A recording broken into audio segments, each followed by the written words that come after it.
Senator, thanks for joining us today. You were recently down at the border. Yeah. Senator Alejandro Mayorkas, the Homeland Security Secretary, says the border is closed. Okay, from what you see, tell the viewers, give them a firsthand view, because that's what he's telling everyone. A, it's closed, it's safe.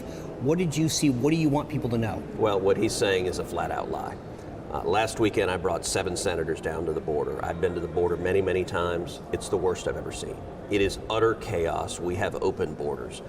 We went out, first thing we did, we landed Thursday night. We went out on a midnight patrol with the Border Patrol.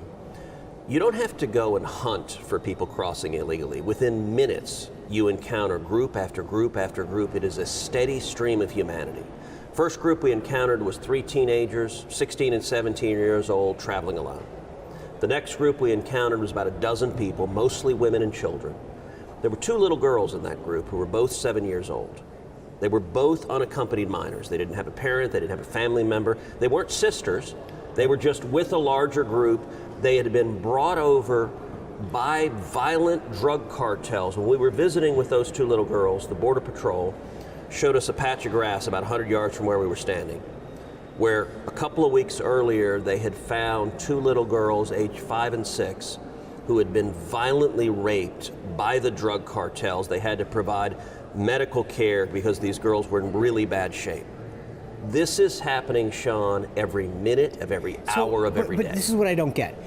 When you see that, and again, this isn't something that you now brought 7 other senators down there, and we did a special on this on the network the other day. Did they respond to you at all? When you bring this up and say, how do you say it's closed? Or does anyone in this administration get back to you or any of the other senators? No, they ignore it. They don't try to defend it. So Joe Biden hasn't been to the border once as president. Kamala Harris has not been to the Rio Grande Valley once since she was named the so-called border czar. She won't even bother to show up.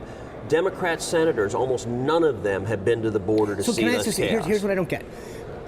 You just talked very vividly about the experience that these children are having. 50-something individuals have been on the terrorist watch list. None of this is in dispute. Why?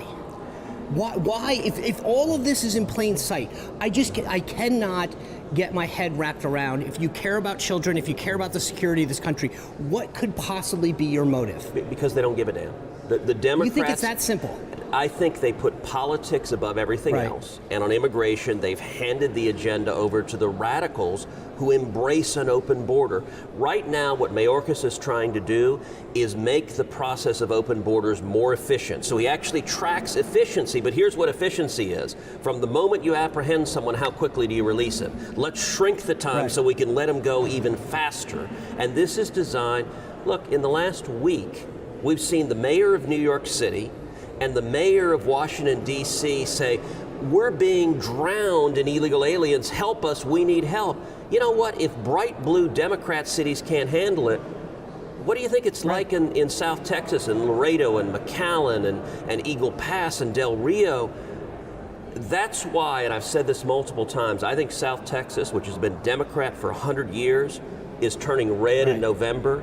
Because you can't defend this, and the Democrats aren't even trying. The reason Biden doesn't go is if he went, he'd bring the TV cameras. He can't deny it. And look, Newsmax will cover it, Fox will cover it, but nobody else will. Where's CNN? Where are the networks? They treat it. He is counting on the complicity of the corporate media to pretend this simply doesn't exist. That's right. There are several Republicans that talk about impeaching members of the cabinet, particularly Mayorkas, if they get the majority. Do you think that that's a wise move, considering, because Mayorkas is basically just filling the Biden agenda, right? So does replacing him or impeaching him, A, solve a problem, and B, would you support the effort? So, absolutely yes, and this is something I called for when I was on the border this weekend with 7 senators.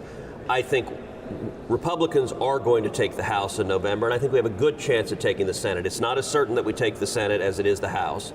I think one of the very first orders of business should be impeaching Mayorkas. I think we'll have the votes to do that in the House. It'll go to the Senate, and then I think the Senate, it is our obligation to conduct a serious trial, a full trial, where we put these facts before the American people. We cause Democrats to look in the eyes of the children who are being assaulted, the people who are being killed. You know, in South Texas, I met with ranchers who showed me photograph after photograph of dead people, illegal aliens they find every week on their ranches. The coyotes just leave pregnant women to die, leave elderly people to die. A few weeks ago in San Antonio, there was a tractor trailer with 53 people who died of basically cooked in an oven, including a child as young as 13. The Biden body bags keep piling up. And the Democrats, they don't care. They don't intend to do anything to stop it. I think a trial in the Senate laying out these facts would be incredibly important because it would get them in front of the American people. Right. I want to switch gears. Yesterday, you were questioning nominee for the chief science advisor, and you were asking about these puberty blockers and this surgery. The response was, it's settled science. I thought that was a shocking answer. Yeah. Did you find that shocking? Did your colleagues find it shocking that it's settled science? Look, I thought it was nutty. And we've seen the Biden administration, their nominees, they keep going to the extreme. You know, you think of if there's a range of Democrats they can pick from, they always pick the hard left, the radicals, the people who are nutty. And when it comes to science, what we've seen from the Democrats is they replace politics for science. So whatever their political answer is, they claim the science demands it. And so, you know, there's no such thing as men and women. Why? Because of science. Never mind. I guess I'm not sure what a Y chromosome is. It doesn't actually exist. Funny story. When Justice Ketanji Brown, her hearing was going on and she couldn't answer what is a woman, I had a reporter come up to me and say, "Senator, what is a woman?" And I looked to the reporter and said, an adult female woman? An adult female human? And the reporter looked at me really puzzled and said, "Wait, that's the dictionary definition. Did you look that up?"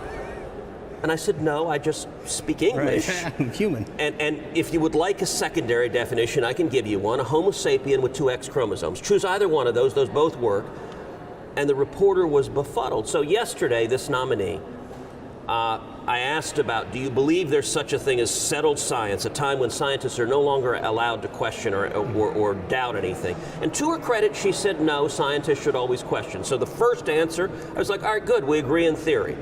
Let's talk about, quote, settled science. Rachel Levine, the Assistant Secretary of HHS, claims it is settled science to have gender-affirming care where you give puberty blockers and lifetime transformational medical treatments, including surgeries, to children. Rachel Levine said that's settled science. So I asked the nominee, I said, do you agree it's settled science? Is it off limits for any scientist, any doctor to even ask about the health implications, the long-term implications of giving lifetime-changing drugs to a 7-year-old? Her answer was, well, it's very complex, and we need to affirm people, and it's very complex. I'm like, look, that's not science, that's politics. Right. Because it is insane if your proposition is we're not even allowed to ask if you suppress someone's puberty, destroy their ability to have children, alter their physiology for the rest of their lives based on the momentary inclination they might have when they're 7 or 8 years old. Doctors aren't even allowed to ask about the downsides. That's where this administration is. Unbelievable.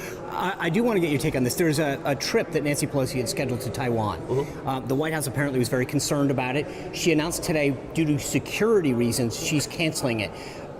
This is clearly not wanting to anger China. Yep. Okay, this comes on the heels of President Biden saying that he would defend Taiwan, and then them walking it back for like the 18th time. How concerned are you right now about the threat of China taking over Taiwan and what the U.S. reaction would or wouldn't be based on what this administration has said? I am very concerned. You know, we're at the 1-year anniversary of Biden's disastrous failure in Afghanistan, which withdraw in Afghanistan, surrender to the Taliban. It was incompetent. We left Americans behind. When that happened, Sean, I said publicly, I said the chances of Putin invading Ukraine have just risen tenfold. And the chances of China invading Taiwan have just risen tenfold. And the reason is our enemies all across the world, they're looking to Washington, they're looking to the Oval Office, they're taking the measure of the man in the Oval Office. And sadly, they've concluded that he's weak and feckless and unwilling to stand up and defend America. Now, I will say, when it comes to Taiwan, and I am a deep defender of Taiwan. I've gone and visited Taiwan. When I was last there, the Chinese government demanded I not go. And I quite happily attended Taiwan's National Day where their military paraded. I was the first senator in 34 years to be there on National Day and to stand with their president. China is terrified by Taiwan, and the reason is simple.